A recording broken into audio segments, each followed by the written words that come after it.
Hindi maiaalis sa magkakapatid ang hindi pagkakasundo.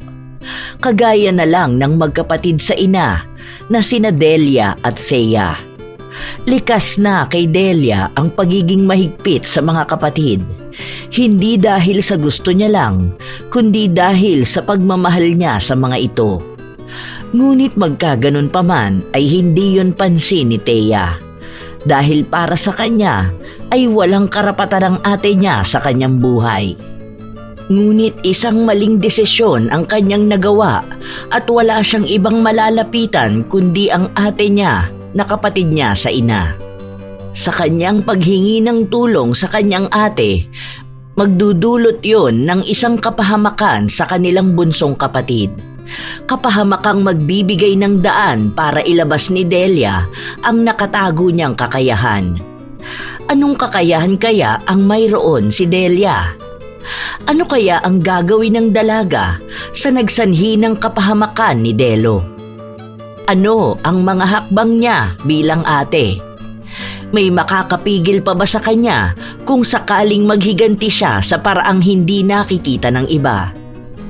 Halina at sabay-sabay nating alamin ang totoong nangyari sa pamilya ni Delia na isang manggagamot na mangkukulam. Delia, apo! Nandito na ako! Hello po! Ang aga niyo po yata nagala ngayon. Gusto ko sanang makita kung paano maghanda ang apo ko sa ipinasa ko sa kanyang obligasyon. Si Lolo naman, hindi po obligasyon ang pinamana niyo sa akin. Ang pagtulong sa mga kabaryo natin ay isang karangalan para sa pamilya natin. Hindi talaga ako nagkamali sa pagpapalaki sa'yo. Kumusta naman ang panggagamot mo? Hindi ka ba naman nanghihina? Nakakapagod po, pero ayos lang kasi masaya naman po ako sa ginagawa ko. Normal naman po ang manghina eh. Lalo na po kung ang mga ipinagagamot mga kakaiba. Katulad ng mga nabate, kinulam at kung ano-ano pa. Pero madali lang po sa akin ang mga normal na sakit. Nasa ganong pag-uusap sila nang dumating ang bunsong kapatid ni Delia na si Delo. Galing ito sa eskwelahan. Masayang-masaya itong lumapit sa dalawa at ipinakita ang daladalang supot na naglalaman ng turon. Magandang hapon sa aking pinakamamahal na ate at lolo. Nandito na si Super Delo, ang inyong lingkod. Naku, ikaw talagang bata ka. Magbihis ka na muna at samahan mo si Lolo na magmerienda. Maghahanda na muna ako para sa panggagamot ko mamaya. Yes, Captain. Bibilisan ko na magbihis at sasamahan ko magmerienda si Lolo. Tapos, ako na uli ang assistant mo. Hindi na hinintay ng binatilyo ang sasabihin pa ng kanyang nakatatandang kapatid. Dali-dali na siyang nagtatakbo papunta sa kanyang silid para magpalit ng pangbahay na damit. Ang dalawang naiwan naman sa sala ay natatawa at napapailing na lang sa binatilyo. Lumipas pa ang mga minuto at nasa kabilang kubo na si Delia. Ang lugar kung saan niya isinasagawa ang panggagamot na dati ring ginagamit ni Lolo Ado. Nang matapos ng magmerienda ang maglolo, ay nagkanya-kanya na sila ng gawain. Si Lolo Ado ay naghanda ng para sa kanilang hapunan at si Delo naman ay kinuha na ang notebook na pinaglilistahan ng pangalan ng mga magpapagamot. Pagkakuha ay nilapitan niya muna ang nakatatandang kapatid. Ate, magpapapila na ako at kukunin ko na ang mga pangalan ng magpapagamot. Sige. Pagkatapos nito, magsisimula na ako. Malapit na mag-alas 5 Baka gabihin na naman ako. Mukhang marami-rami sila ngayon. Bibilisan ko na pala para makasimula ka na. Lumipas pa ang mahigit 10 minuto bago nasimula ni Delia ang panggagamot. Bagamat marami ang nakapila, ay mga minor case lang naman ang pinapagamot ng mga ito. Kaya wala pang 1 oras ay may iilan na lang na natira. Isa na roon ang kanilang kapitbahay na may anak na kababalik lang nung 1 linggo galing abroad. Oh, Aling Linda! Anong nangyari kay Kuya Mando? Mukhang hindi normal ang sakit niya. Kailan pa po ba nagsimulang magkaganyan ang balat niya? Sinabi lang ng ina ng nagpapagamot na 3 araw pa lang simula ng tubuan ng maraming bukol ang katawan ng binata. Maging ang lalamunan nito ay puno rin ng bukol, kaya naman hindi makapagsalita. Kaagad namang naintindihan ni Delia ang ibig sabihin ng ginang. Kaya ang una niyang ginawa ay tinawas ito sa pamamagitan ng kandila at papel. May dasal muna siyang inusal bago ipinadaan ang papel na blanco sa kandilang kanina pa nakasindi. Ilang saglit pa ay may nakita na ang dalaga na hugis sa papel. Naku, mukhang nakatuwaan siya ng duwende. Ganito po ang gawin niyo, Aling Linda. Mag-alay po kayo ng lollipop at isang 1.5 na coke sa nag-iisang punso sa likod bahay niyo. Bata pa dumali sa kanya at wala naman akong nakikitang galit sa duwende. Nakatuwaan lang talaga siya. Napakakinis naman kasi ni Kuya Mando pagdating. Baka hindi siya nakilala. Masaya naman ang ginang sa narinig. Sinabi nito na bibili sila kaagad para sa pag-uwi nila ay maialay na. Dahil sa tuwa ng ginang ay kaagad siyang naglagay ng 500 sa may altar ng dalaga. Pagkatapos nun ay tinanong niyang muli si Delia kung babalik pa ba sila. Pahinga ako bukas pero ako na lang po ang dadaan sa inyo pagkagaling ko sa palengke bukas ng umaga. Masayang umalis ang ginang kasama ang kanyang anak na mukhang nakahinga rin ng maluwag. Ang sunod naman niyang gagamutin ay isang dalagang dayo lang sa kanilang lugar. Tulala lang ito at parang nasa ibang mundo ang pag-iisip. Hindi pa man tuluyang nakakalapit ang dalaga sa kanya ay naamoy na kaagad niya ang matapang na amoy na parang tabako. Kaya nang mailapit na sa kanya ay kaagad niyang tiningnan ang 2 kamay nito at pinagdikit yun. Sabi ko na nga napusuan ng isang kapre ang kasama niyo.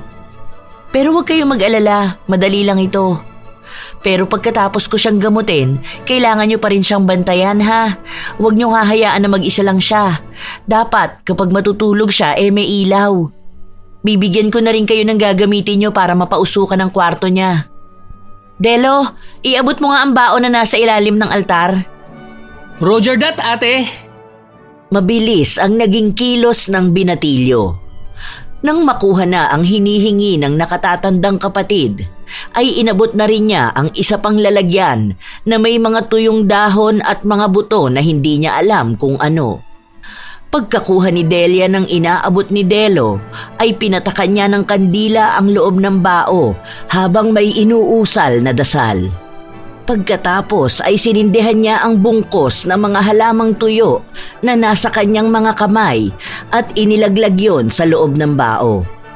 Nang umusok na, nagdasal na naman si Delia habang iniikutan ng dalaga habang pinasasayaw sa kanyang kamay ang bao na may tali.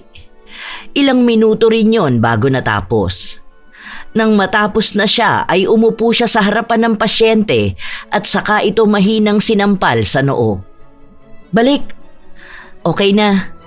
Sa susunod, mas maging mapagmasid kayo. Hindi porkit hindi nyo nakikita ay hindi totoo. Oo nga pala, hindi makapit sa kanya ang kapre. Base sa nakita ko, madalas ninyong tuksuhin ng dalagang ito na kapre na lang at lamang lupa ang magkakagusto sa kanya. At narinig nga kayo. Sa susunod, huwag kayong magtawag kung ayaw ninyong maulit pa ito ha. Sabay-sabay na napakamot sa ulo ang mga kasama ng pasyente, maliban sa isang babae na nakaalalay dito. Nagpasalamat naman sa kanya ang mga dayuhan kahit pa nga pinangaralan niya. Pagkatapos nun ay sunod-sunod na niya ginamot ang iba pang natitira. Patapos na siya sa huli niyang pasyente nang makita niya ang pagdating ng kanyang ikalawang kapatid. Nangunot ang kanyang noo nang makitang bumaba ito sa motor na minamaneho ni Jimmy na isang siga at kilalang adik sa kanilang lugar. Kaya naman kaagad na niyang ginamot ang kanyang pasyente para makausap si Thea. Simpleng lagnat at sipon lang po ang sakit ng anak niyo, Mang Torio. Painumin niyo lang po siya ng katas ng malunggay na may halong katas ng oregano. Nagpasalamat lang ito sa kanya Nahihiya pa ang may edad na lalaki na sinabi kay Delia na wala siyang pera kaya gulay na lang ang maibibigay nitong pambayad. Kayo talaga, Mang Toryo. Sabi ko naman po sa inyo, libre lang ang serbisyo ko. Hindi naman po ako naniningil. Ang sakin lang po ay makatulong sa mga kababaryo ko. Naiiyak naman na nagpasalamat muli ang lalaki at saka tumayo at inilagay sa paanan ng lamesa ng altar ang isang supot na naglalaman ng iba't ibang gulay. Matapos yon ay nagpaalam na rin ang mag-ama. Tapos na. Bunso, ikaw na muna ang bahalang magligpit. Kakausapin ko lang ang ate Thea mo. Oo, Ate Delia. Ate Delia, may gusto sana akong sabihin sa iyo eh. Alam mo naman na ayoko naglilihim. Ano ba yon? Si Ate Thea at Kuya Jimmy, madalas ko makita sa school. Hatid sundo si ate ni Kuya Jimmy. Ano? Di ba kayo magkasabay na pumapasok? Oo, pero hanggang dyan lang sa kanto. Doon kasi lagi nag-aabang si Kuya Jimmy. Ganun ba? O sige, ikaw na muna ang bahala dito. Ang kaninang masayang aura ni Delia ay napalitan ng galit dahil sa nalaman.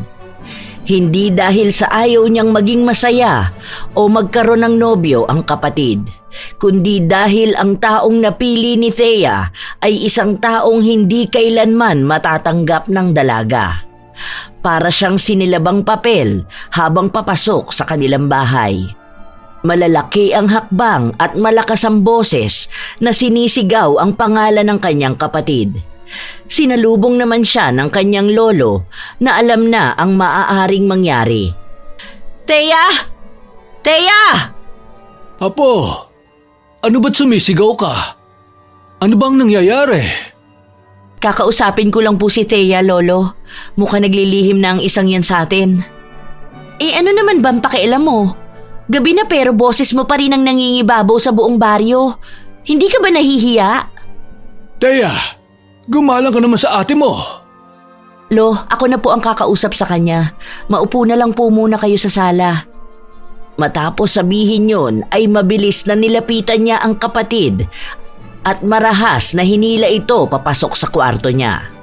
Nang maipasok na niya si Thea sa loob ng silid, ay isinara niya ang pinto at inilak yun. Akala mo ba hindi ko malalaman ang tungkol sa inyo ni Jimmy? Nag-iisip ka ba talaga?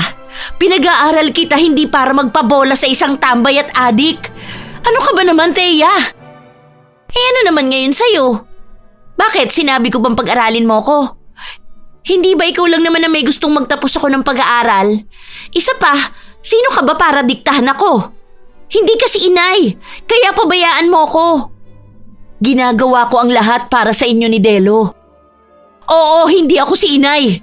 Pero hanggat nandito ka sa pamamahay ko, ako ang masusunod. Hindi ko alam kung ano ba ang kasalanan ko sa'yo. Simula pa noon, napakabigat na ng loob mo sa akin. Lahat naman ginawa ko na para magkaayos tayo. Ang drama mo. Parang hindi mo naman alam na sampid ka lang sa pamilya namin. Hindi ka naman anak ni Itay pero lagi siyang pabor sa'yo. Mabuti pa si Ate Delia mo, matalino, mabait, masunurin. Ikaw lagi ang bida para kay Itay. Puto ka lang naman sa buho. Pero mas anak pa ang trato niya sa'yo. Dahil mas naging anak ako sa kanya. Bakit ba lagi na lang sarili mo ang iniisip mo? Simula sa araw na to, aalis ka lang ng bahay kapag kasama mo si Delo.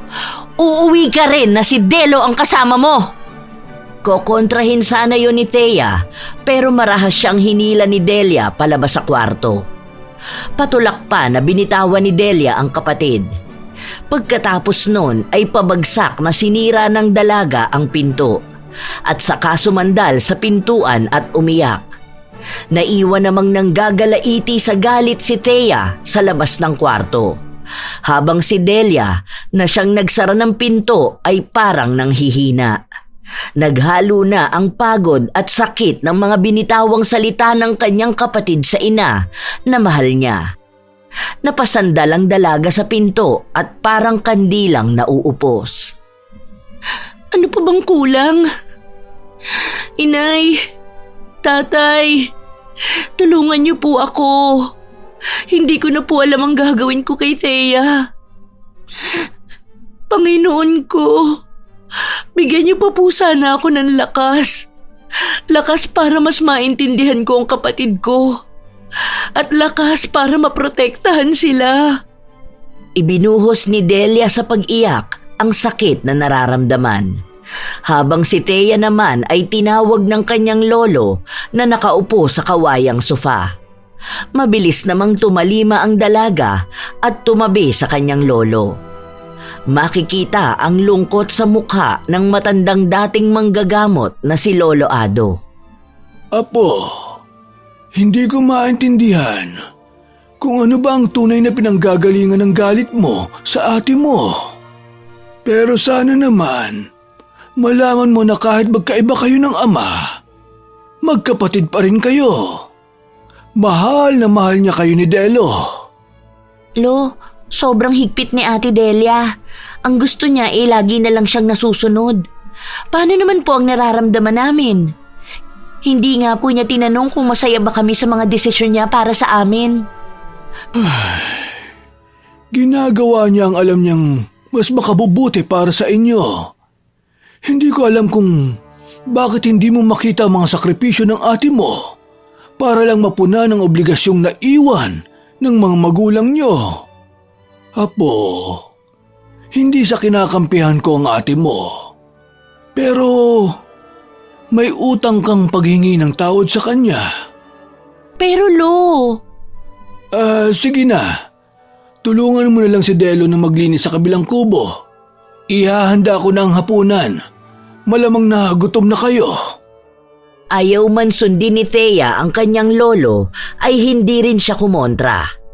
Lumabas na lang siya at tinungo ang kabilang kubo kung nasaan si Delo. Halos patapos na rin ito sa pagliligpit at paglilinis. Nakasimangot na pinanood na lang niya ang bunsong kapatid. Napansin naman yon ni Delo. Oh, Ate Thea, bakit nagkakandahaba-haba na naman ang nguso mo? Napagalitan ka ni Ate Delia, no? Ikaw naman kasi. Ewan ko sa'yo. Kahit ano namang sabihin ko mas kakampihan mo pa si ate. Malamang. Tama naman kasi talaga siya. Pasaway ka kasi. Aba, talagang pinagkakampi-kampihan niyo pa ako Hoy, Delo, nakakalimutan mo yata na ako ang kapatid mong buo. Ate Thea, iisa lang ang nanay natin. Kaya kahit ano pang sabihin ng iba, ate ko pa rin si Ate Delia. Isa pa, napakaswerte natin at siya ang naging ate natin. Kahit pa nga, hindi niya totoong tatay si Itay. Magsama-sama kayo. Bibili na muna ako ng soft drinks. Matapos sabihin yon ay umalis na si Thea at tinungo ang tindahan na malapit lang sa kanila. Napapakamot na lang sa ulo si Delo sa inasta ng kanyang ate Thea. Bata pa lang sila ay ganito na lagi kasungit ang ikalawang ate. Mas minabuti na lang ni Delo na tapusin na ang ginagawa para matulungan niya ang kanyang lolo na maghanda ng hapunan. Ilang saglit pa ay natapos na siya. Kaya naman bumalik na ang binatilyo sa loob ng bahay nila. Inabutan naman niyang nakahanda na ang lamesa. Nagsasandok na lang ng ulam si Lolo Ado. Lo, ako na po dyan. Hindi na po. Kayang-kaya ko na to. Tawagin mo na lang Ate Delia mo sa kwarto niya. Opo. Ibinaba ni Delo sa sala ang mga lalagyang naglalaman ng mga halamang gamot ni Delia na siyang ginagamit niya sa panggagamot. Kasama na roon ang langis na siya mismo ang gumagawa. Pagkababa ng mga yon ay tinungo na niya ang harapan ng kwarto ng nakatatandang kapatid. Kumatok lang siya ng 3 beses sa pinto ay kaagad na sumagot si Delia. Sandali lang! Ate, kakain na tayo ng hapunan. Ititimpla na kita ng kape. Labas ka na Sige, susunod na ako. Pinahid muna ni Delia ang luha sa kanyang mukha at saka humarap sa salaming pabilog na nasa loob din ng kanyang kwarto. Inayos niya ang kanyang sarili at naglagay na rin siya ng pulbos para maitago ng bahagya ang mga bakas ng luha sa kanyang mukha. Nang masiguradong okay na ay saka lang siya lumabas. Hindi na niya inabutan si Delo sa harap ng pinto niya. Ay, kaya ko to. Hindi ako pababayaan ng Diyos. Hindi ko dapat sukuan si Thea. Kapatid ko siya at mahal ko pa rin siya. Ano kayang niluto ni Lolo ngayon na ulam? Naglakad na papuntang komedor ang dalaga na katabi lang ng kanilang sala. May kaliitan din ang kanilang bahay. Magkaganon man, may 3 silid yun at sinisigurado lagi ni Delia na malinis, maayos at maaliwalas ang loob ng bahay. Pagdating sa komedor ay inabutan niya na nakaupo na si Lolo Ado. Si Delo naman ay kakalapag lang ng tasa ng mainit na kape. Nangunot ang kanyang noo nang hindi makita sa hapag ang isa pang kapatid. Nasaan si Thea? Sabi niya kanina, bibili lang siya ng soft drinks. Puntahan ko na lang para makakain na tayo. Ganun ba? O sige, bilisan niyo ha. Tumangulang si Delo bago tinahak ang daan papunta sa tindahang malapit lang sa kanila. Hindi pa man siya tuluyang nakakalapit, ay nakita na niya roon ang kanyang ate Thea. Tatawagin niya sana ang pangalan nito, pero natigilan siya nang makita ang isang lalaki na yumakap sa likuran ng ikalawang ate. Kitang-kita pa niya kung paano humarot ang kanyang ate Thea. Hala, si Kuya Jimmy ba yun? Naku, patay. Yari na.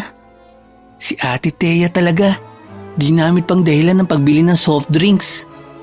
Ilang minuto rin na nakatayo lang siya sa isang pwesto.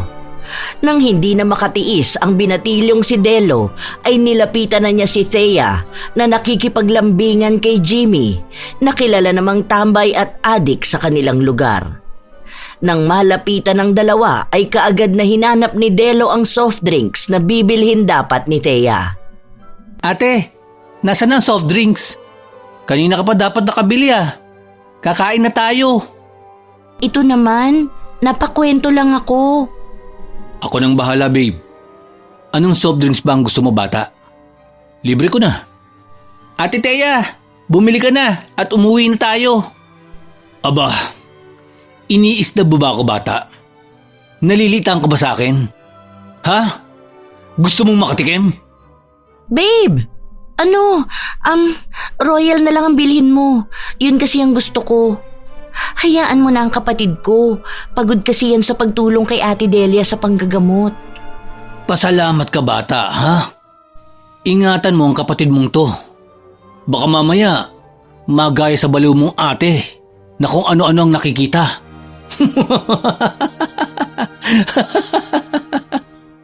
Yumuko na lang si Delo sapagkat alam niyang kapag sumagot pa siya ay baka saktan lang siya ng lalaki. Habang si Thea naman ay hinila na si Jimmy para makabili na sila. Hanggang makabili na ang magkasintahan ay nakatayo at nakayuko pa rin si Delo. Nagtaas lang siya ng tingin nang tapikin siya ng kanyang ate Thea. Tara na, bunso. Babe, uuwi na kami ah. Kita na lang tayo ulit bukas. Sure, babe. Mag-iinom nga pala kami ng tropa. Sunduin na lang kita bukas. Matapos ang paalamanan ng dalawa ay saka palang naglakad pa uwi ang magkapatid. Habang nasa daan ay hindi napigilan ni Delo ang magkomento tungkol sa pakikipaglapit ni Thea kay Jimmy. Ate Thea, kayo na ba ni Kuya Jimmy? Di ba ang sabi mo noon, magkaibigan lang kayo at nangliligaw lang siya? Bakit babe na ang tawag niya sa'yo? Hindi ka man lang ba natatakot na baka mamaya saktan ka niya? Ang alam ko adik si Kuya Jimmy. Huwag mong sirain ang mood ko. Saka hindi naman ganon si Jimmy. Hindi nyo lang kasi siya totoong kilala kaya nyo siya hinuhusgahan. At hindi siya adik. Sabi lang nyo ng mga chismosang walang magawa sa buhay. Ang akin lang, Ate Thea, sana naman mag-ingat ka. Mabait lang sa'yo si Kuya Jimmy dahil gusto ka niya. Paano na lang kung magsawa na siya sa'yo? Ikaw talaga? Nahawa ka na kay ate. Ang sama ng tingin niyo kay Jimmy. Hindi kailanman magsasawa sa akin yun, no? Ako pa ba? Ay, bahala ka nga. Bilisan mo na lang maglakad at naghihintay na sila lolo. Yun na nga ang ginawa ng magkapatid. Mabilis ang naging paghakbang nila. Ilang sandali pa, nakauwi na sila bit-bit ang isang bote ng 1.5 na Royal. Kaagad na umupo ang dalawa sa kanilang pwesto at nagsimula na ang pamilya na kumain. Sa araw-araw ay laging ganon ang nagiging routine nila sa bahay. Ang kaibahan lang ay hindi na masyadong pinupuna ni Delia ang mga kilos ni Thea. Ang ginawa na lang ng dalaga ay nagbibilin sa kanilang bunso na nag-iisang lalaki rin sa kanilang magkakapatid. Bunso, alam kong hindi mo obligasyong bantayan ang ate Thea mo, pero sana tingnan-tingnan mo siya. Maging superhero ka niya kung kinakailangan. Si Ate Delia naman, kahit hindi mo sabihin, babantayan ko kay parati ni Ate Thea. Aba, hindi na ako makakaharap ng bungangerang mabait, maalaga, mapagmahal at matulungin na Ate Delia. Hindi na rin ako makakaharap ng kasing moody, tigas ng ulo at kasing taray ni Ate Thea. Ikaw talaga. Baka mamaya marinig ka na naman ng ate Thea mo. Mayayari ka na naman dun. Joke lang naman.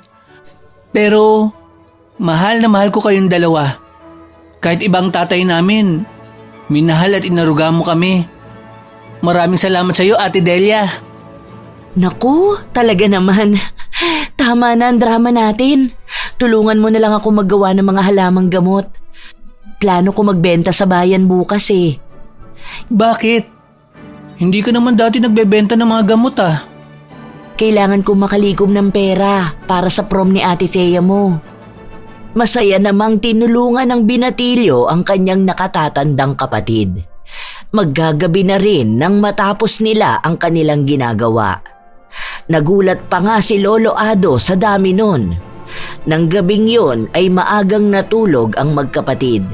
Dahil araw naman ng linggo bukas ay nagpresenta si Delo na sasama sa kanyang ate Delia.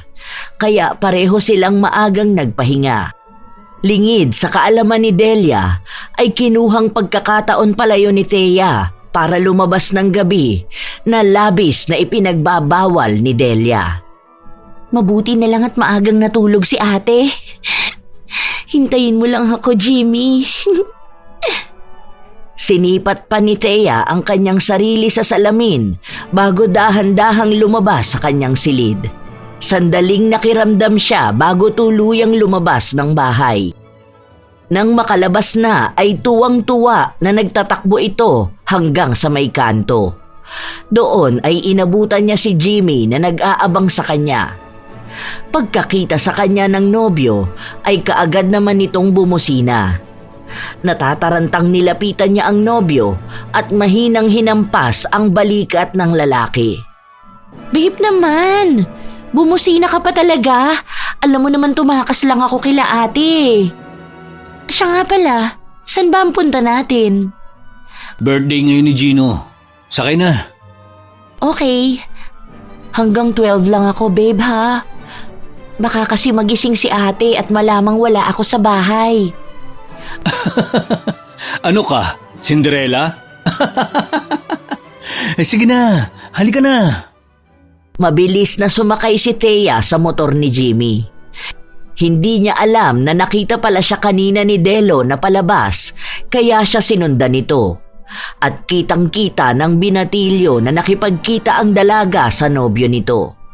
At para hindi siya mapansin ng dalawa habang nag-uusap, ay nagtago siya sa isang malapad na poste ng isang bakery. Dahil may kalayuan, ay hindi niya masyadong naririnig ang sinasabi ng kanyang ate. Pero dinig naman niya ang mga sinasabi ni Jimmy na parang walang pakialam kung may magising sa lakas ng boses niya. Nang malaman kung saan ang punta ng kanyang ate Thea at ni Jimmy, ay hinintay niya lang na makaalis ang dalawa bago siya bumalik sa kanilang bahay. Pagbalik doon ay hinihingal pa siyang kumatok sa kwarto ng kanyang ate Delia.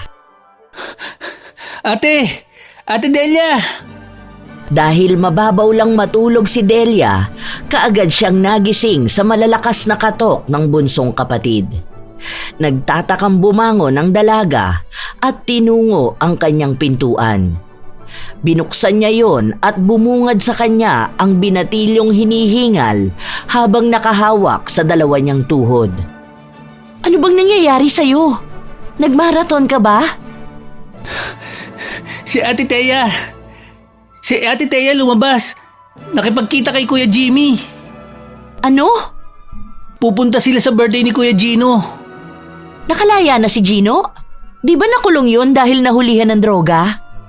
Yun ang narinig ko, ate. Hindi ko alam. Magpapalit lang ako ng damit. Hintayin mo ako at puntahan natin. Nagmamadaling nagbihis si Delia. Nang matapos na ay takbo lakad ang ginawa nila ni Delo papunta sa bahay ng may kaarawan. Umabot din ng mahigit 20 minutos ang kanilang paglalakad bago narating ang kanilang patutunguhan. Sa labas pa lang ng bahay ng Gino na sinasabi ni Delo ay makikita na ang ilan sa kanilang mga kabaryo na mga kilala ring manginginom. May iba pa roon na naging pasyente na rin ni Delia. Hinihingal na inilibot ng dalaga ang kanyang paningin. Ilang sandali pa, natanawan na niya ang kanyang hinahanap. Para siyang sinilaban na tuyong dahon nang makita niyang nakakandong pa si Thea habang nakayapos sa leeg ni Jimmy. Ang mga kaharapan nito ay panay mga lalaki na kilalang mga siga at takaw gulo sa kanilang lugar. Dala ng galit ay hindi na nakapagpigil pa ang dalaga. Malalaki ang mga hakbang na tinungo niya ang pwesto ng kanyang kapatid na nakikipaglandian sa kanyang nobyo. Nang makalapit na, ay walang pagdadalawang isip na hinila niya ang braso ng kapatid kung kaya napatayo ito. Ate Delia! Ate! Delo! Anong ginagawa niyo rito? Umuwi na tayo. Hoy! Sino nagsabi sa'yo na pwede mong pauwi ng syota ko? Anong karapatan mo? Nakalimutan mo yatang wala ka sa teritoryo mo. Huwag kang magtapang-tapangan dito.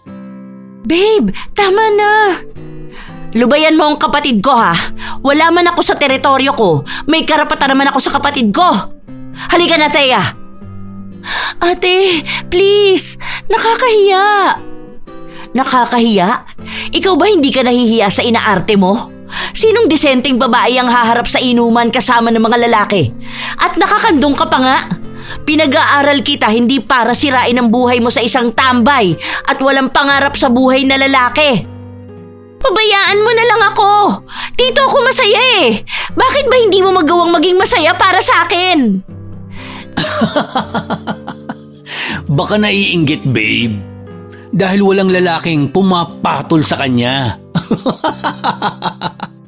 Dahil na rin sa inis ay hindi nagdalawang isip si Delia na bigyan ng isang malakas na sampal ang lalaki. Gaganti sana ito sa kanya, ngunit mabilis na hinawakan ni Gino ang kaibigan. Pilit ding inaawat ng iba pa nilang kasama ang pagpupumiglas ni Jimmy na galit sa ginawang pagsampal ni Delia. Habang si Thea naman ay hindi makapaniwala sa ginawa ng kanyang nakatatandang kapatid. Gulat at galit ang nararamdaman ni Thea ng mga sandaling yon. Bakit ba napakapakialamera mo? Wala ka bang ibang misyon sa buhay mo kundi ang gawing miserable ang buhay ko? Lahat na lang na magpapasaya sa akin hindi mo matanggap. Wala kang kwentang ate! Mamatay ka na sana! Ate Thea, paano? Hindi na nakapagpigil pa si Delia at malakas na sinampal ang ikalawang kapatid. Habang wala namang tigil sa pagtulo ang kanyang luha na kanina pa niya pinipigilan. Hindi niya lubos maisip na gano'n nakalalim ang galit na meron sa puso ng kanyang kapatid. habang si Thea naman ay nabigla sa sampal na ginawa sa kanya ni Delia. Simula pa nung bata sila ay hindi kailanman siya sinaktan nito ng pisikal. Hindi niya inakala na magagawa siyang sampalin nito ngayon at sa harap pa mismo ng maraming tao. Dala ng kahihiyan at galit ay nagtatakbo pa uwi si Thea. Si Delia naman ay tumingin muna ng masama kay Jimmy bago walang buhay na tinalikuran ng lalaki. Nakaalalay lang sa kanya ang nag-aalalang si Delo. Ate Delia, huwag mo sanang masyadong intindihin ang mga sinabi ni Ate Thea. Ayoko mawala ka. Hindi ko kaya. Galit lang si Ate Thea kaya niya nasabi ang mga bagay na yun. Naiintindihan ko. Umuwi na tayo. Naging mabagal ang lakad ni Delo at Delia. Dinaig pa ng dalaga ang isang buhay na patay. Sinasabayan naman siya ng kapatid na lalaking nakahawak pa sa kanyang braso. Ang sana ay halos 20 minutos lang na paglalakad pa uwi ay umabot na ng mahigit 40 minutos. Nang marating nila ang harap ng bahay, kaagad na inutusan ni Delia ang bunsong kapatid na matulog na. Matulog ka na. Maaga pa tayo bukas. Ate, Ngunit bago pa man sumagot si Delo, ay mabilis nang pumasok sa loob ng kanilang bahay si Delia. Napakamot na lang sa ulo ang binatilyo sa inasta ng kanyang nakatatandang kapatid. Sa buong buhay niya ay ngayon lang niya nakitang magkaganyan ang kanyang ate Delia. Kahit pa nga madalas nagkakasagutan ang dalawa. ay, nakakaawa naman si Ate Delia. Kailan ba makikita ni Ate Thea na sobrang mahal lang siya ni ate? Bakit ba napakabulag niya? Makapasok na nga. Sa pagpasok ni Delo, nakita niyang nakaluhod ang kanyang ate Delia sa harap ng kanilang altar sa bahay. May 2 kandila rin na nakasindi sa ibabaw ng altar. Kaya naman tahimik na lang siyang naglakad papasok sa kanyang kwarto. Dahan-dahan din niyang binuksan at sinara ang pintuan. Nang makapasok na siya sa kanyang silid, ay kaagad na humiga si Delo. Dala ng pagod sa maghapong paggawa ng halamang gamot at paglalakad ng araw na yon, ay kaagad na nakatulog ang binatilyo. Kinabukasan, sumama siya kay Delia sa bayan para magtinda. Ate, sigurado ka bang kaya mo? Magpahinga ka na lang kaya. Ako na lang ang magbebenta, kaya ko naman. Hindi pwede. Magsisimba ka pa, di ba? Huwag mo na ako masyadong isipin. Kaya ko na to. Sige na nga. Alam ko namang hindi kita mapipigilan eh. Tara na, nandyan na si Mang Kalo.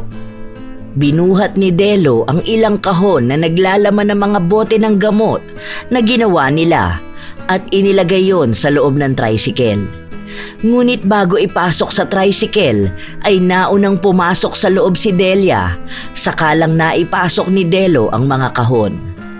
Nang mailagay na lahat ay sumakay na rin sa likod ang binatilyo. Sa kanilang pag-alis ay may isang pares ng mga matang nakamasid sa kanila. Lingid sa kaalaman nila ay masaya ang taong nagmamay-ari ng mga matang yon. Nang masigurado na nitong nakaalis na ang magkapatid, ay mabilis ang kanyang naging kilos. Bit-bit ang may kalakihang bag ay nagmamadali siyang lumabas ng bahay. Ngunit nagulat siya nang sa pagbukas niya ng pinto ay bumungad sa kanya ang nagulat na matanda. Ay nako, anak na tinapa. Thea, bakit may dala kang bag? Lolo Ado, ang aga niyo naman pong nagpunta. Ang alam ko, aalis ngayon sila ate mo. Kaya naisipan ko maglinis ng kaunti dito. Nandito ka naman pala. Akala ko sasama ka magbenta ng mga gamot. Si Lolo naman, alam niyo naman po na wala akong hilig sa mga ganyan. Saan ba ang tungo mo? At may dala ka pang bag. Maglalayas ka ba? Nag-away na naman ba kayo ng ate mo? Kasi po, Lo, Hindi pa man tapos ang sasabihin ni Thea ay bigla na lang may tumulak sa matandang nakatayo sa harap ng pinto. Dahil doon ay patagilid na bumagsak si Lolo Ado. Dala na rin ng katandaan ay wala siyang ibang nagawa kundi ang dumaing sa sakit ng kanyang balakang dahil sa pagkakabagsak. Jimmy! Babe! Bakit mo tinulak si Lolo Ado? Kanina pa ako naghihintay sa'yo sa may kanto. Ang init-init kaya sinundo na kita. Ang laking harang kasi ng matandang yan Alam ko na siya ang pumipigil sa iyong umalis. At hindi nga ako nagkamali. Aray ko! Ang balakang ko! Ano ka ba naman? Alam mo namang matanda na si Lolo Lo, tulungan na po kita. Ngunit bago pa man malapitan ni Thea ang kanyang lolo, ay kaagad siyang hinila sa braso ni Jimmy. Kinuha ng lalaki ang bag sa kabilang kamay nito habang hawak naman ang isa pang kamay ng dalaga. Malalaki ang hakbang na inilalayo niya ang nobya sa matandang lalaki. Halos makaladkad na niya si Thea. Apo ko, Thea! Huwag kang umalis! Thea! Nagpupumiglas ito para sana matulungan ang matanda. Ngunit mahigpit ang hawak ng kanyang kasintahan sa braso niya. Mas higit ding malakas sa kanya si Jimmy. Kaya naman wala na siyang nagawa kundi ang sumama na rito at iwan ang pobre niyang lolo. Nang marating nila ang nakaparadang motor ng lalaki, ay bigla na lang tumawa si Jimmy. Kawawang matanda. Akala ko pipigilan ka pa niya wala naman siyang magagawa. Mukhang tanga. Sumusobra ka na! Mabuting tao ang lolo ko. Bakit kailangan mo siyang ganunin? Nakakainis! Si babe naman. Sige na nga, sorry na. Alam kong hindi ko dapat na ginawa yung kay Tanda. Pero natatakot ako na pigilan kanyang sumama sa akin. Alam mo namang, mahal na mahal kita, diba? Huwag ka nang magtampo. Sobra naman kasi talaga ang ginawa mo sa lolo ko. Alam mo namang mahina na siya. Paano kung nabalian pala siya ng buto? Paano na lang kung nagkamali siya ng bagsak at nabagok? Naisip mo ba yun? Sorry na nga. Hindi na mauulit. Mamaya sabihin mo sa akin ang lahat ng gusto mo. At ibibigay ko. Pero sa ngayon, kailangan na nating umalis. Halika na. Sakay ka na. Parang tuta naman na sumunod ang dalaga sa kanyang nobyo. Sakay ng motor ay umalis ang magkasintahan. Habang sina Delia at Delio na walang kamalay-malay ay nagbababa na ng kanilang mga ititinda sa talipapa ng bayan. Nang maibaba na ang lahat ay doon lang napansin ni Delia na naiwanan pala niya ang kanyang rosaryo na kahit noong bata pa siya ay lagi niyang dala. Kaya naman nagpaalam muna siya sa kapatid para balikan yon. Ay naku naman. Delo, maiwan ka na muna dito. Ikaw na muna ang magbantay. Babalik lang ako saglit sa bahay. Ha? Bakit ate? May naiwan ka pa? Yung rosaryo ko, hindi ako mapalagay kapag wala yun. Sige ate. Ako nang bahala. Mabuti na lang pala nandito pa si Mang Kalo. Kaya nga O sige na, para makabalik din ako agad. Muli ay sumakay ng tricycle si Delia at bumiyahe pabalik sa kanilang bahay. Hindi niya rin mawari sa kanyang sarili pero may kaba siyang nararamdaman. Ilang sandali pa ay nakarating na siya sa harap ng bahay nila. Nangunot ang kanyang noo nang makitang nakabukas lang ang pinto ng bahay na sa pagkakaalala niya ay isinara naman nila bago umalis. Nagmamadali na bumaba siya sa tricycle at nagtatakbo papasok sa bahay. Nadatnan niyang nakaupo ng pabaluktot ang kanilang lolo Ado sa sofa na kawayan at nakahawak pa sa kanyang likod banda sa balakang. Kayo lang po pala, Lolo. Ano pong nangyari sa inyo? Pahingi nga ako ng langis mo, Apo. Sige po, sandali lang. Nagmamadali si Delia na lumapit sa kanyang altar. Mula sa likod ng isa sa mga santo ay kinuha niya ang isang bote na naglalaman ng langis. Nang makuha na yon ay dali-dali siyang bumalik sa sala at nilapitan ang kanyang lolo na panay ang haplos sa balakang. Ako na po, Lo. Ano po bang nangyari? Nagpunta kanina dito si Jimmy. Si Jimmy? Ano naman pong ginawa niya rito? Sumama na sa kanya si Thea. Ano po? Bakit hindi niyo po sinabi kaagad? Hindi ito maaari. Dito ka lang po muna, Lo. Kailangan ko sunduin ang pasaway na bata na yon. Nagmamadaling tumayo si Delia. Lakad takbo na pinuntahan niya ang bahay nila Jimmy. Hindi siya nagpaawat kahit pangapanay ang tawag sa kanya ni Lolo Ado. Para siyang walang naririnig. Ang gusto lang niya ay puntahan ang kapatid at iuwi ito. Hindi pa man siya nakakarating sa kanyang pupuntahan ay nakita na niya ang kanyang kapatid kasama si Jimmy habang naglalampungan sa harap ng isang tindahan kung saan ay may mga nag-iinuman. Galit na lumapit siya sa mga ito. Nang makalapit na siya ay walang salitang hinila niya ang kanyang kapatid. Sa gulat naman ni Thea ay parang hindi pa nito nauunawaan ang nangyayari. Natauhan na lang siya nang may isa pang humila sa kanya pabalik. Kaya nang sandaling yun lang siya nagpipiglas sa pagkakahawak ni Delia. Ano na naman ba ang drama mo? Bakit ba palagi ka na lang nanggugulo? Akala ko ba manggagamot ka? Bakit hindi ka na lang bumalik sa inyo at manggamot ka ng mga tangang tao na naniniwala sa mga multo at engkanto? Wala akong pakialam sa mga sinasabi mo. Bitawan mo ang kapatid ko at uuwi na kami. Hindi! Ayoko! Ayoko nang umuwi sa inyo! Paano ang pag-aaral mo? Paano na ang mga pangarap mo? Thea, nakikiusap ako sa'yo. Umuwi na tayo. Ate, sorry. Pero magsasama na kami ni Jimmy. Alam ko na kahit anong gawin kong pagre-rebelde, hindi mo siya matatanggap. Mahal na mahal ko po siya. Oh, narinig mo naman, di ba? Hindi siya sasama sa'yo. Sa akin na siya uuwi. Ako na ang pinili niya. Kaya makakaalis ka na. Peste kang babae ka. Hindi na ba talaga kami mahalaga sa'yo? Si Delo, si Lolo, kahit hindi na ako. Umiiyak na kumapit lang si Thea sa kanyang nobyo.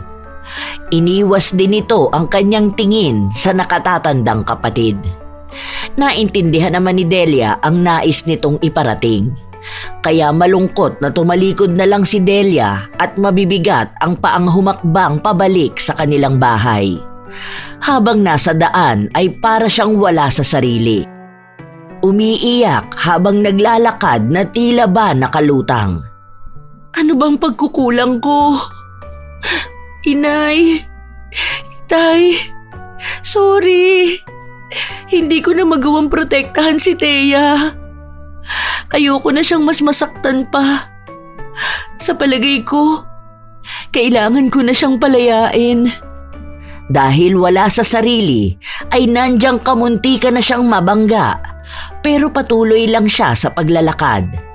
Wala siyang ibang gusto kundi ang makauwi na. Lumipas pa ang ilang minuto ay narating na niya ang kanilang bahay. Nasa harap ng pinto ang kanilang lolo na nagkakanda haba-haba na ang leeg sa pag-aabang sa kanyang pagbabalik. Nang makita siya nito ay kaagad siyang sinalubong. Nang makita ni Delia si Lolo Ado ay hindi niya mapigilang humagulgol at tumakbo pasalubong dito. Lolo! Lo, ayaw nang umuwi ni Thea. Apo ko, hayaan mo na. Hayaan mo na siya. Hindi niya sana pagsisihan ang kanyang desisyon. Tumahan ka na, apo ko.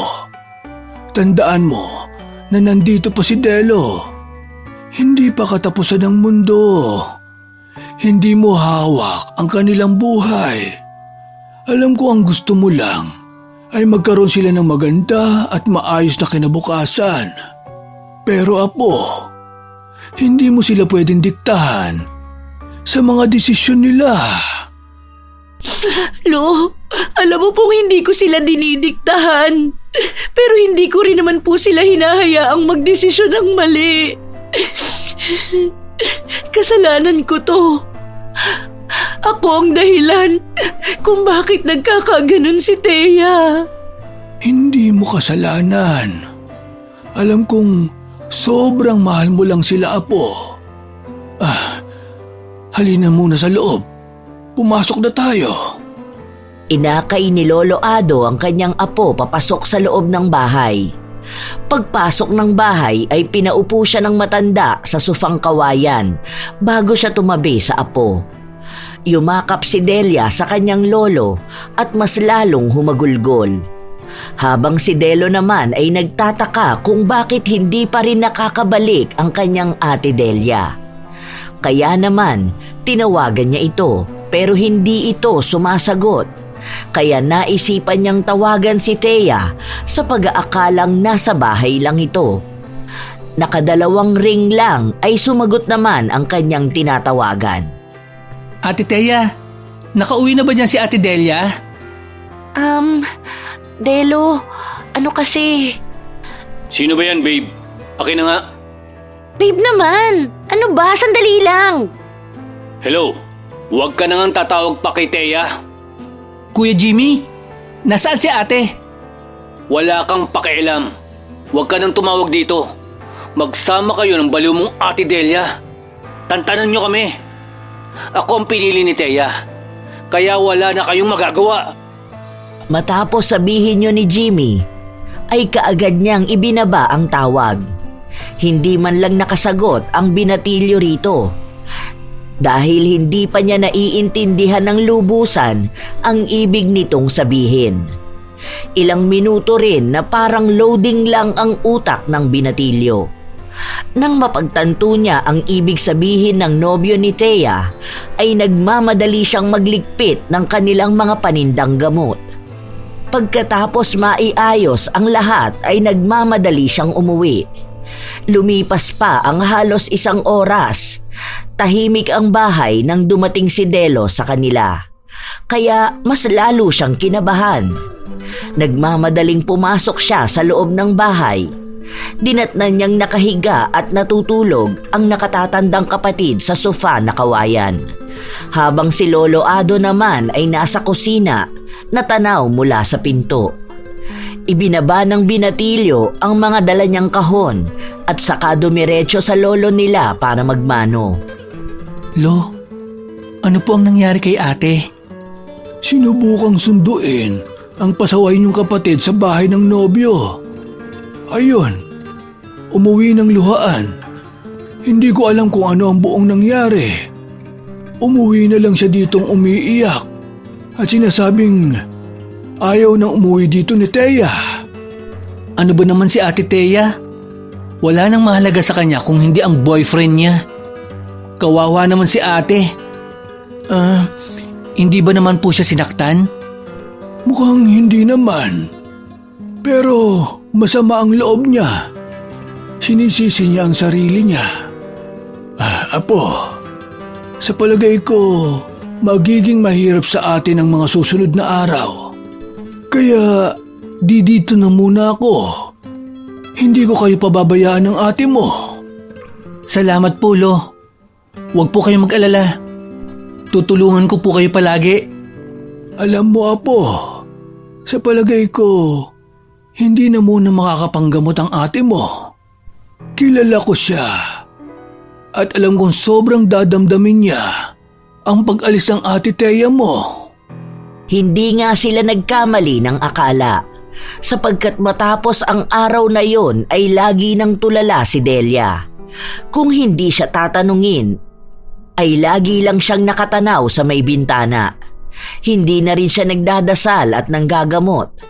Kaya sa tuwing uuwi si Delo ay lagi niyang inaaliw ang kanyang ate Delia.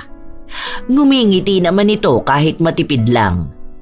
Lumipas pa ang ilang buwan at bakasyon na sa eskwela si Delo, pero ganun pa rin si Delia. Ngunit isang gabi ng Biyernes, sobrang lakas ng ulan at hangin dahil sa paparating na bagyo.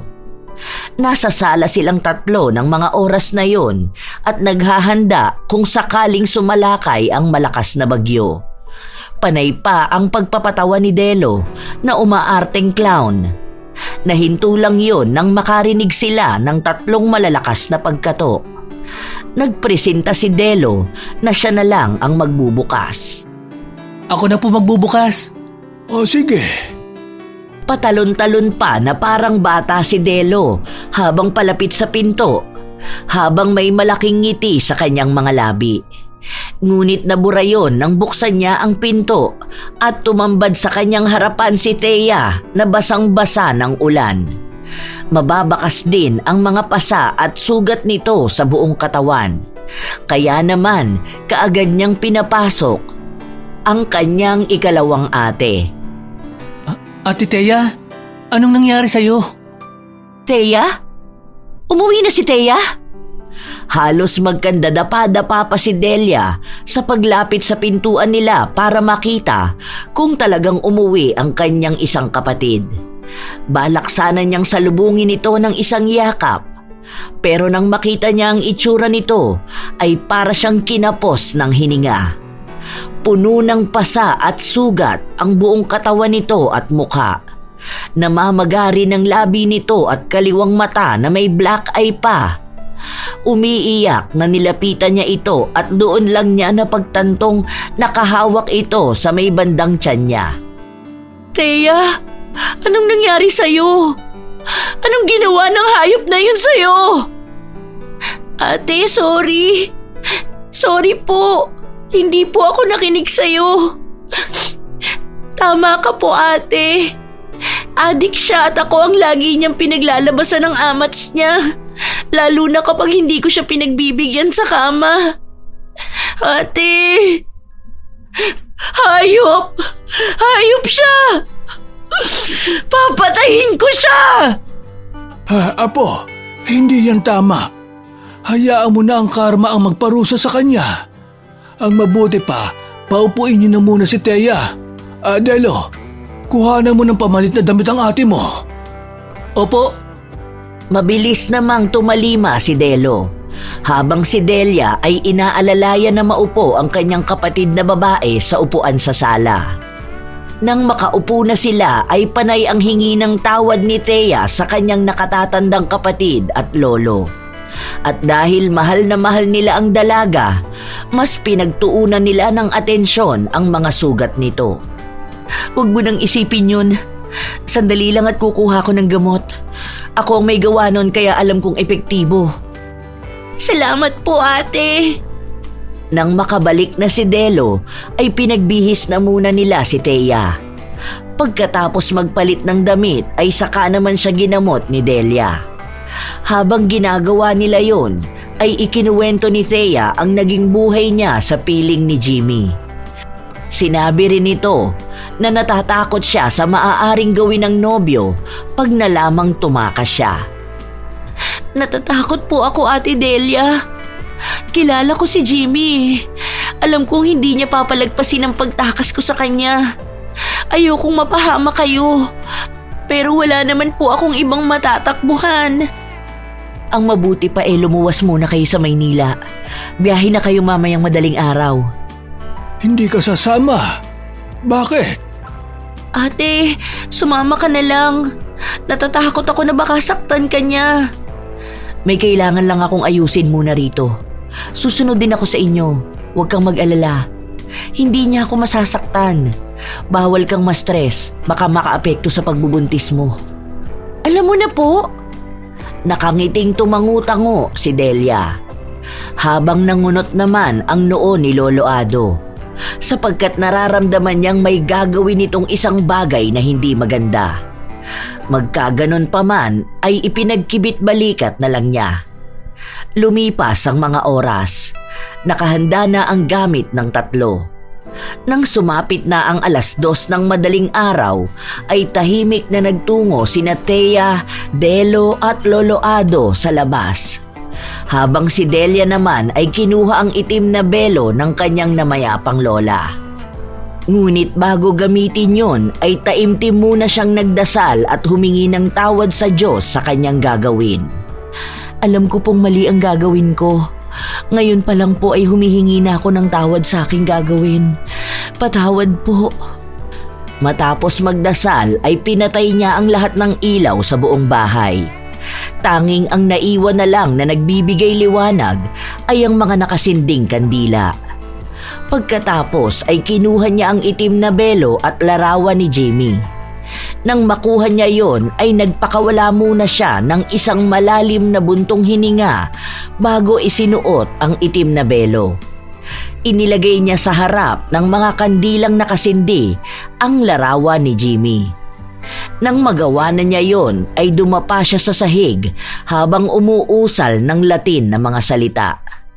Habang si Jimmy naman ay nagmamasid sa 3 tao na nakita niya kanina lang habang papunta sana siya sa bahay ng nobya. Ang kapal ng mukha mong takasan ako, ha? May bala ka pang lumayo. Akala mo hindi kita mahuhuli. Pwes, nagkakamali ka. Kung iiwan mo rin lang ako, mas mabuti pang mamatay ka na lang. Matapos sabihin yon, ibinato niya ang kanyang sigarilyo at mabilis na nilapitan ng 3 na nag-aabang sa pagdaan ng bus papuntang Maynila. Inilabas din niya ang isang matalas na kutsilyo na nakasuksok sa belt ng kanyang suot na shorts. Dahil nakatalikod ang 3 sa kanya ay walang kahirap-hirap na nalapitan niya ang mga ito. Uundayan na sana niya ng saksak ang nobya. Pero maagap si Delo at walang pag-aalinlangang iniharang ang sarili sa buntis na kapatid. Ate Thea, ilag! Oh! Delo! Tulong! Tulungan niyo kami! Dahil sa lakas ng sigaw ni Lolo Ado, ay may mangilan-ngilang lumabas at sumilip sa kani-kanilang bahay. Dahil doon ay nagmamadaling nagtatakbo si Jimmy palayo. Ngunit hindi pa man siya nakakalayo, ay bigla na lang siyang nakakita ng isang babaeng nakabelong itim. Sinubukan niyang takasan ito, ngunit kahit saan siya magtungo ay nakikita niya ang babae. Sa labis na takot, pumasok siya sa isang bahay kubo na walang nakatira. Nang akala niyang natakasan na niya ang babaeng nakabelo, ay tumawa siya ng malakas at nagmura pa. Sira ulo! Akala mo mahuhuli mo ako? Ang tanga mo! Mas mabilis pa rin ako sa'yo! Ngunit naputol ang kanyang pagtawa nang makarinig siya ng malakas na tawa ng babae mula sa kanyang likuran. Dala ng takot ay nagmamadaling lumabas siya at nagtatakbo pa uwi sa bahay niya na hindi naman kalayuan doon. Habang sa bahay naman nila Delia ay naantala ang kanyang ginagawa dahil sa malalakas na katok sa may pintuan. Sino naman ang pupunta sa akin ng ganitong oras? Bumalik kaya sila Delo? Mabigat man sa loob ay hininto niya muna ang kanyang ginagawa at itinago ang belo at larawan sa ilalim ng altar. Pinatay din niya ang mga kandila. Nang masiguradong wala nang makikitang kakaiba sa bahay nila, ay sakalang niya tinungo ang pinto at binuksan ito. Bumungad sa kanyang harapan ang kanilang kapitan. Sinabi nito na nasaksak si Delo at isinugod sa ospital. Malala di umano ang lagay ng binatilyo. Nagulantang ang dalaga sa balitang yon. Ano pong ibig niyong sabihin? Sino pong sumaksak? Wala namang kaaway ang kapatid kong yun ah. Mas lalo siyang nakaramdam ng galit nang sabihin ng kapitan na si Jimmy ang salarin at tumawag na ito ng pulis para hulihin ang binata. Nang makaalis na ang kapitan ay muling ipinagpatuloy ni Delia ang kanyang ginagawang pangungulam kay Jimmy. Wala sana akong balak na patayin ka, pero sinagad mo na talaga ako. Kaya humanda ka. Pagbabayarin kita! Muli ay ipinagpatuloy ni Delia ang naputol niyang ginagawa, habang si Jimmy naman ay nasa loob na ng kanyang bahay. Pasilip-silip pa ito sa bintana para tignan kung nasundan ba siya ng babaeng nakabelo. Makakahinga na sana siya ng maluwag kung hindi lang niya nakita ang mga pulis na paparating. Nagmamadali siyang nagtungo sa isang pinto papunta sa likod bahay. Mula roon ay tumakas siya at tumakbo papunta sa bukid. Habang tumatakas ay may nakita siyang itak na nakatarak pa sa isang puno. Kinuha niya yun. Kapag siniswerte ka nga naman, mukhang binibigyan niyo talaga ako ng pagkakataon na makalaban, ha? Naputol ang kanyang pagtawa nang bigla na lang lumitaw muli ang babaeng nakabelo. Papalapit ito ng papalapit sa kanya. Kaya naman iwinasiwas niya ang itak na nakuha. Sa kakawasiwas niya ay aksidenteng tinamaan niya ang isang mababang poste na may mga kordon ng kuryente. Hindi pa siya nakontento at muli niyang pinatamaan ang poste sa pag-aakalang ang babaeng nakabelo yun.